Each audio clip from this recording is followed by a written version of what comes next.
அப்படின்னு கேள்விப்பட்டேன். சைவம் இல்லாம வருவனா? இல்ல இல்ல, உங்களோட ஆன்மீகம் உங்களோட இது எனக்கு தெரியும். இருந்த போதிலும் எனக்கு மூர்த்தி விட்டு நிறுவப்பட்டிருக்காங்க.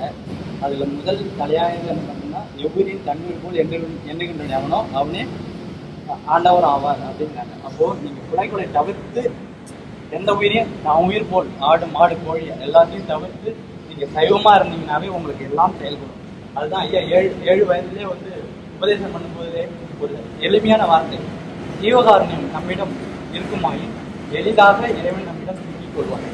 இதுதான் ஜீவகாருண்யத்துக்கு முதல்ல பசி ஆற்றுவதற்கு முன்னாடி எவ்வுயிரின் தான் உயிர் போல் எண்ணி நம்ம சைவமா இருக்கணும். அதுதான். அதனால நீங்க அப்படிதான் ரொம்ப சந்தோஷம். சைவம் இல்லாம வருவனா? இல்ல இல்ல, உங்களோட ஆன்மீகம் உங்களோட இது எனக்கு தெரியும். இருந்த போதிலும் எனக்கு ஒரு அதுல ஒரு சின்ன நெருடலோட உங்கள்கிட்ட தெரிவிக்கணுங்கிறதுனால தவறா இருந்தாங்க. வந்தது மக்களுக்கு சாப்பாடு போடணும், சரிங்க சரி குழந்தைங்களுக்கும் சாப்பாடு போடணும் ஆசை. சரி.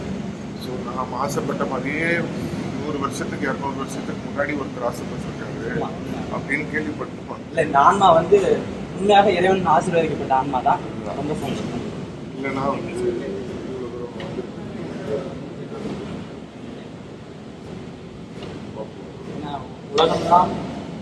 உலகம் போற்ற ஒளிவுடைய நாயகன்னு ஐயா பாடியிருப்பாங்க. அப்போ உலகமே போற்றக்கூடிய இனமாக, உலகமே போற்றக்கூடிய ஒரு மனிதராக இல்லை, ஒரு மகானாக மாறினாரு. ஒரு மனித தேகம் எடுத்து இந்த நிலை அடைய முடியும். இதுவரைக்கும் யாரும் அடையல. என்னை போல் நோகாவர் நோம்பியவரும் என்னை போல் சாகாவரம் பெற்றது உலகில் யார் சத்தினி அறை அப்படின்னு இருக்காங்க. அதில் இன்னும் ஒரு சில வரிகள் இருக்கு, நான் அதில் கொடுக்க முடியல. அதனால அப்போ இந்த உலகத்துல யாரும் இந்த நிலை